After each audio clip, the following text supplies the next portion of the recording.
राधे राधे दोस्तों, आप सभी लोग जानते हैं कि एकादशी आने वाली है और ये एकादशी बहुत ही खास मानी जाती है क्योंकि इस एकादशी के कई सारे नाम हैं। जैसे कि इसे आप लोग ढोल ग्यारस के नाम से जानते हो, इसे परिवर्तनी एकादशी के नाम से जानते हो, इसे जल झूलनी एकादशी के नाम से जानते हो, इसे वामन एकादशी के नाम से भी आप लोग यहाँ पर जानते होंगे। और ये भादो मास के शुक्ल पक्ष की जो है एकादशी मानी जाती है। इस एकादशी का बहुत ही बड़ा और विशेष महत्व होता है। तो आइए जानते हैं कि इस बार ये एकादशी किस दिन पड़ रही है, आप लोगों को इस एकादशी का व्रत जो है यहाँ पर किस दिन रखना है। और हाँ, इस बार जो ये एकादशी है ये 2 दिन पड़ेगी, इसलिए थोड़ा वीडियो को ध्यान से सुनिएगा और समझ लीजिएगा। और व्रत पारण करने का जो शुभ समय है वो भी आप लोग ज़रूर जान लीजिएगा क्योंकि इस बार 2 दिनों की यहाँ पर एकादशी पड़ रही है ना। देखो, ये जो एकादशी पड़ती है ये जन्माष्टमी के बाद आने वाली एकादशी होती है और जन्माष्टमी के 18वें दिन ये एकादशी पड़ती है।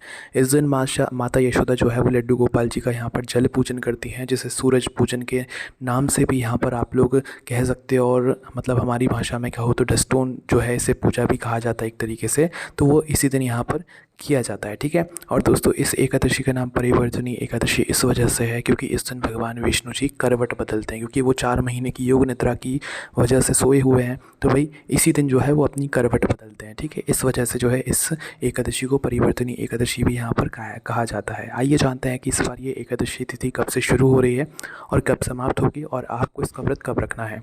तो देखिए, इस बार जो एकादशी तिथि शुरू हो रही है ये 3 सितंबर बुधवार के दिन सुबह 3:54 से शुरू हो रही है और इसकी समाप्ति हो रही है 4 सितंबर गुरुवार की सुबह 4:21 पर। अब देख सकते हैं आप सभी लोग की तिथि भी सुबह शुरू हो रही है और समाप्ति भी इसकी सुबह पर ही हो रही है। इस वजह से जो है इस पर एकादशी 2 दिनों की है। इसी के साथ में दोस्तों, इस दिन जो है भद्रा का साया भी रहने वाला है, भद्रा काल भी रहने वाला है। तो आप भद्रा काल का समय भी यहाँ पर लिख लीजिए। देखिए, भद्रा काल जो लग रहा है इस एकादशी पर वो 3 सितंबर दोपहर को 4:12 से शुरू हो जाएगा और भद्रा काल की जो समाप्ति है वो 4 सितंबर सुबह 4:21 पर होगी।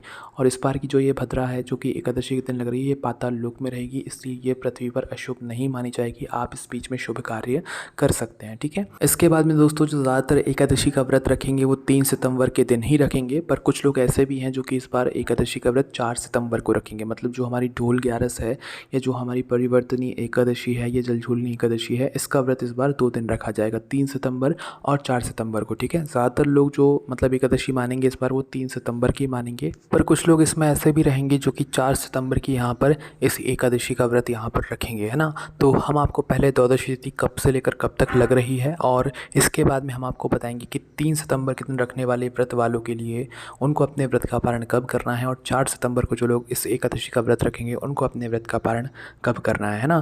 तो देखो, इस पर इस वजह से 2 दिनों की यहाँ पर एकादशी पड़ी है क्योंकि दोनों तिथियों में ब्रह्म मुहूर्त का समय आ रहा है, इस वजह से, ठीक है। तो इस बार जो द्वादशी तिथि शुरू हो रही है दोस्तों वो शुरू हो रही है 4 सितंबर गुरुवार के दिन सुबह 4:22 से। इसके बाद में इसकी समाप्ति हो रही है 5 सितंबर शुक्रवार के दिन सुबह 4:08 में। आप सभी लोगों को पता होगा कि एकादशी के बाद में हमें एकादशी व्रत का पारण द्वादशी तिथि रहते रहते कर लेना चाहिए, इसके बाद जो है नहीं करना चाहिए। इसलिए भाई अब आप लोगों में से जितने भी लोग 3 सितंबर के दिन व्रत रखने वाले हैं, भाई उन लोगों को अपने व्रत का पारण कब करना है ये जान लीजिए। देखिए, 3 सितंबर को इस एकादशी का व्रत रखने वाले या जल झूलनी या परिवर्तनी एकादशी का व्रत रखने वालों को जो व्रत का पारण करना है वो करना है 4 सितंबर को सुबह 10:32 से लेकर सुबह 10:50 के बीच में आपको अपना व्रत का पारण कर लेना है, यानी कि व्रत आप लोगों को खोल लेना है ना। इसके बाद में, क्योंकि अगर आप लोग इसके बाद में व्रत खोलेंगे तो फिर आपको आपके व्रत का फल यहाँ पर नहीं मिलेगा, ठीक है।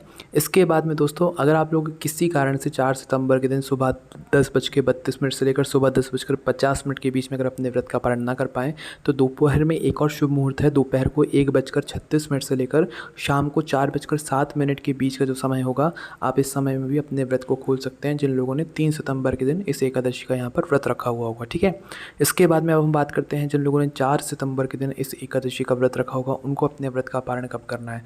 4 सितंबर के दिन रखने वाले एकादशी व्रत वाले लोगों के लिए उनको अपने व्रत का पारण करना है 5 सितंबर के दिन। 5 सितंबर शुक्रवार के दिन सुबह 6:01 से लेकर सुबह 6:30 के बीच में आपको अपने व्रत को खोल लेना है, व्रत का पारण कर लेना है, ठीक है। तो ये हमने आपको सारे शुभ मुहूर्त बता दिए हैं जो कि ज़्यादा ज़रूरी थे, ठीक है। इसके बाद में दोस्तों एक हरिवासर का भी समय रहता है, उस समय को भी आप लोग जान लीजिए क्योंकि हरिवासर के समय में व्रत नहीं खोला जाता है ना।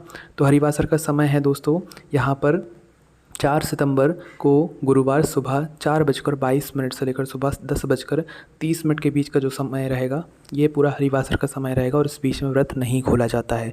जितनी भी माताएं बहनें इस बार व्रत रखने वाली हैं, जो भी लोग इस जल झूलनी या परिवर्तनी एकादशी का या ढोल ग्यारस का यहाँ पर व्रत रखने वाले हैं, उनको 3 दिनों के नियमों का यहाँ पर पालन करना चाहिए। सबसे पहले दशमी तिथि का, उसके बाद एकादशी, उसके बाद द्वादशी। दशमी तिथि के दिन आप लोगों को शुद्ध और सात्विक भोजन करना चाहिए, वो भी सिर्फ एक ही समय, वो भी रात होने से पहले, सूरज डूबने से पहले आपको भोजन करना चाहिए। और इस दिन जो भी आपको तुलसी पत्र वगैरह तोड़ना है वह पहले ही तोड़ कर रख लेना चाहिए, क्योंकि एकादशी और द्वादशी के दिन तुलसी पत्र नहीं तोड़ा जाता है ना। इसके बाद में आपको एकादशी के दिन सुबह जल्दी उठना है, सुबह जल्दी उठकर स्नान वगैरह करके अपने व्रत का संकल्प लेना है। व्रत का संकल्प लेने के बाद आप लोगों को पूरे दिन व्रत रखना है।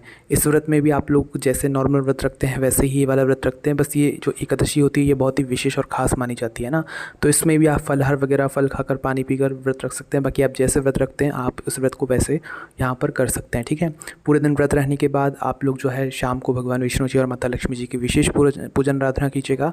इसके बाद में आप लोगों को अपने व्रत को पारण जो है वो अगले दिन करना है, यानी कि सुबह करना है। और जो भी शुभ मुहूर्त हमने आपको बताए हैं उन शुभ मुहूर्त के बीच में करना है। जो लोग 3 सितंबर के दिन व्रत रखेंगे उनको 4 सितंबर के दिन शुभ मुहूर्त में अपने व्रत का पारण करना है, और जो लोग 4 सितंबर के दिन व्रत रखेंगे उन लोगों को 5 सितंबर के दिन, शुक्रवार के दिन, अपने व्रत का यहाँ पर पारण करना है। तो ये सारी जानकारी थी इस बार की जो एकादशी आने वाली है उससे जुड़ी हुई, जिसे आप लोग परिवर्तनी एकादशी, ढोल ग्यारस, जल झूलनी एकादशी और वामन एकादशी के नाम से यहाँ पर जानते हैं, ठीक है। और यही वो दिन होता है जब भगवान विष्णु जी अपनी करवट बदलते हैं इस 4 महीने की निद्रा के बीच में ना। तो यही हमने आपको सारी जानकारी दी थी। इसके अलावा अगर आपके मन में कोई भी प्रश्न है इस एकादशी जुड़ा हो तो हमसे कमेंट करके पूछ सकते हैं। आपको कमेंट में राधे राधे जरूर लिखना है। आप सभी लोगों को वापस से राधे राधे।